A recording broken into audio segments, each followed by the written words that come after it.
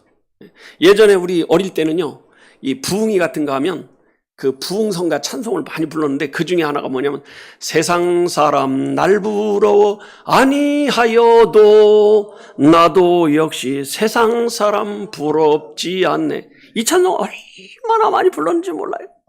부흥이 때마다 부른 것 같아요. 우리는 세상 사람이다 아니다? 아닙니다. 세상에서 택함을 받아가지고 구원받은 세상으로부터 나온 사람들이라는 거죠. 그러니까 이제 우리가 세상에 살면서 우리의 책임이 있습니다. 책임이 뭐냐? 이제는 우리가 받은 구원을 뭐 해야 돼요? 전해야죠. 어떤 교회 목사님이 그러더래요. 그 부인 집사님, 믿음 좋은 집사님 있는데 남편한테 전화가 왔더래. 항의 전화가 온 거죠. 항의 전화. 목사님 어떻게 가르쳤길래 우리 집사람이 입만 열면 나는 세상 사람이고 당신은 세상 사람이라고 막 그러는데 이게 뭔 말입니까? 기분이 나쁘다고 그러더래요. 그래서 기분 나쁘셨냐고 내가 그 신방 가서 설명해 준다고 세상 사람에 대해 딱 설명을 해주니까 그런 겁니까? 그래서 당신은 세상 사람이니까 내가 세상 사람 아니려면 어떻게 합니까? 교회 나와서 예수 믿어야 됩니다. 그랬더니 나오더래요. 이게요, 우리가 세상에 살고 있지만 세상 사람은 기다 아니다? 아니에요. 그런데 세상 사람이 아닌데 세상에 대한 책임이 있다는 거죠. 뭐가 있어요? 책임이 있습니다. 무슨 책임이에요? 복음을 전하는 책임이에요. 그래서 성경에 뭐라 그래요? 때를 얻든지 못 얻든지 복음을 뭐하라? 전파하라. 이거죠. 그 어떤 그 책에 보니까 작년인가? 어떤 책에 보니까 무슨 책에 보니까 그런 내용이 나오더라고요. 한국의 기독교인의 지금 90%, 80에서 90%가 교회 가보자는 소리도 안 해보고 또 내가 믿는 예수를 전해보지도 않고 이렇게 교회를 다니고 있다는 거죠. 우리는 그래도 그 정도는 아니죠? 아멘? 지난주에 대부분 다 한 명씩 데리고 왔잖아요. 그 정도는 아니잖아요. 그 사람들이 열매가 되든지 안 되든지 교회 가보자 소리는 해봐야 된다, 안 해봐야 된다? 해봐야 된다. 그리고 요즘은 교회 가자고 할 필요도 없는 게 홈페이지 가르쳐주고 모르면 그냥 찍어주면 돼요. 이거 복사해가지고 거기다가 찍어주면 돼요. 그리고 여기 들어가서 설교도 들어보고 여기 들어가서 한번 해봐라 이거죠. 우리는 세상 사람이 부러워하지 않아도 나도 부럽지 않지만 세상 사람도 나를 부러워하지 않아도 나도 역시 세상 사람 부럽지 않은 그런 거예요. 그래서 이것을 올해도 할 만큼 했지만 내년에 더 열심히 하는 그 세상에 대한 책임을 다하는 저와 여러분이 되기를 바랍니다. 그래서 여러분 보세요. 신천지 같은 경우에 3가지 하잖아요.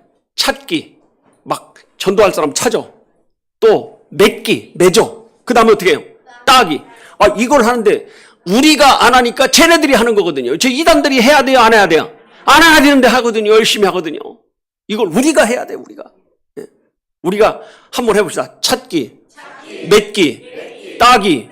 2025년도에 우리가 합시다. 신천지보다야 열심히 해야죠. 저건 지옥 가게 하지만 우리는 어디요? 천국으로 인도하는 거잖아요. 해야 돼요, 안 해야 돼요? 해야 되는 거죠. 이걸 해서 우리가 이제 하나님과의 관계를 바로하고 또 성도들끼리 관계를 바로하고 세상과의 관계 책임을 다하는 저와 여러분 되기를